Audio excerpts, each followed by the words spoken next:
I'm Aria Blarg from Aria Blarg TV, and I'm here today with Chris, one of the designers, lead designers, because there's two of you. You're both the lead designers of Guacamelee. You got it. Did I say that right? Actually, I kind of could get where you might have gotten the inspiration for that name and everything, but do you want to explain it a little bit? Well, the inspiration for the whole theme itself, we have our animators from Mexico, and so essentially when we were throwing around ideas for the game, he said, hey, you know, what about luchadors? And we said, man, luchadors are amazing. No one makes games with luchadors. And then Guacamelee obviously is from Guacamole, and it's a brawler, so it made sense. They eat guacamole in this game? You know, joking aside, there is actually a scene in the game where you eat guacamole, but I'm not sure if it's getting cut or not, but it's in there. Awesome. So can you tell us a little bit about the game?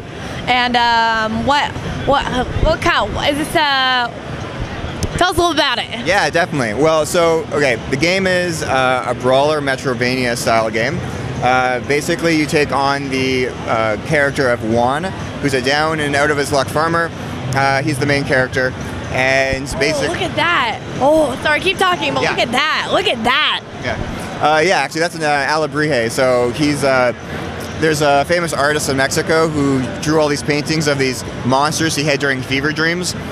So we've sort of incorporated that in our own, you know, interpretation.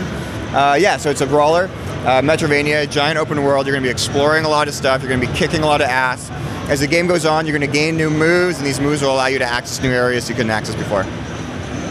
Yeah. So, what are the enemies in this game? All right. Well, you're going to have your bosses, and they're kind of trying to take over the world, and you're also going to be dealing with all the henchmen. So these are dudes from the dead world who are coming to the living world, and basically it's your job to kick their ass and save you the love of your life, who's Presidente's daughter. Is that her right there? Who's that? Who's that girl? That's your co-op partner. Co-op. Yeah, so her name is Tasada, and she's involved in the story. She's kind of the reincarnation of a spirit who's along there to assist you. Yeah, and she's also the drop-in, drop-out co-op player. I can't help but notice that this girl right here, she's playing on the Vita. Yeah, so if you own a Vita and a PS3, you're in luck. So essentially, you can use the Vita as a controller for crossplay, and the mini-map of the world will show up on your Vita screen and will unveil itself as you discover new parts of the world. Are you saying that there's a use for the Vita? Yeah, believe it or not. No. Yeah, so, I mean, we love the Vita, so if there's any way we could incorporate it into a useful way with the PS3, we're pretty excited about it. And how are you guys enjoying this game? Oh, very much so, yeah. It's fun. It's really beautiful. Yeah. It's terrible. Yeah, I really love the art style. So, Right. So you were mentioning how the characters are based off of a fever dream. Is that correct? A little bit. Yeah. So some of the enemies are the characters themselves. Well, obviously it's based off a luchador, but we've created the backstory from scratch. But within the game and within the art, we try to take as much as we can from what you'd find in, let's say, the Yucatan Peninsula of Mexico. Is that why you guys went with the 2D art style of like? Yeah, so we try to draw all our inspiration from stuff like that, especially environments. We look at pictures. We look at dusty old towns in Mexico and see what they look like. Very artistic, very beautiful, stunning, actually. Especially this monster. Can you guys go over to that pink monster? Is that all right? Yeah, is that the one I saw from before? Yeah, they're gonna rip us back. That's beautiful. So was that one of the ones that came from the fever dream? Yeah, exactly. So basically, from the fever dream stuff, these monsters have these really vibrant colors and they're really fantastical, and it just works out to be perfect, right? So when you say fever dream, is this code for something else? No, I think this guy used to go out and just, yeah, you know. Yeah, so we're calling it a fever dream. Yeah, it's a friendly term. Okay, I see. Because after seeing that monster, fever dream. Okay. Yeah. So how is the game put together? Is there like different levels, different areas? How would you describe that? I would say it's an open world game. So there's a giant map, and the map is broken up into different areas. So there's the certain forest and the town that you hang out in a lot, and there's temples. So yeah, a giant open world connected with areas that are visually distinct. Yeah. Sorry, I'm just captivated by this. Yeah, this is beautiful. It is always captivating watching other people play the game.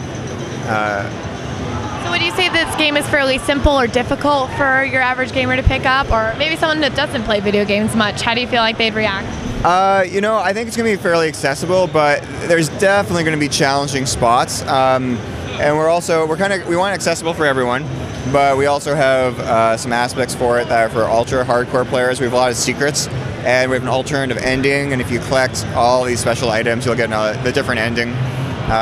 Yeah, so we were kind of keeping everyone in mind, but there will be an option if you're a pretty badass player. What's better, the original or alternate ending? Oh man, you know, I don't want to reveal too much. It's tough. Depends if you like love or you like tragedy, you know? Can you tell us which one's the love and which one's, you can't tell us that part? Well, the reason I can't tell you is because we might not have actually figured out which is which. Oh, really? It's still in the production cycle, but we're deciding what should be the reward for completely finishing or not. Can you show us a little Become a Luchador thing you guys have here at PAX today? Well, I mean, if you get up close, basically what we're asking people to do is it might not show up in camera, but we're asking people to show us their favorite luchador move and write down their luchador name. And we're going to pick our favorite luchador names and include them as NPCs within the game itself. Oh, that's awesome. How can people get involved in this? Is this only happening at PAX, or are you guys doing this for a while? No, it's only at PAX, unfortunately. So I guess we'll find out later who won. Yeah. There's some interesting moves up here. El Destructo looks like a good one. Yeah, there's La Nut Crunch, Nina. Nut Crunch, sorry. Yeah, there's some pretty good ones going on. Oh, what's this one? El Baño. That one's a good one. Yeah. Do you guys have an idea who you guys think are going to win? You know what? We haven't reviewed them yet, but we're slowly having some favorites. But I don't want to ruin the deciding process. Okay. Well, let's ask these guys here what they think of the game so far. What do you guys think of the game? Well, it's a lot of fun. It's very colorful. It's very interactive. Real intuitive controls. I like it a lot. What's your favorite aspects of it? The art style or the gameplay? Probably the art style. That's actually what got my attention initially.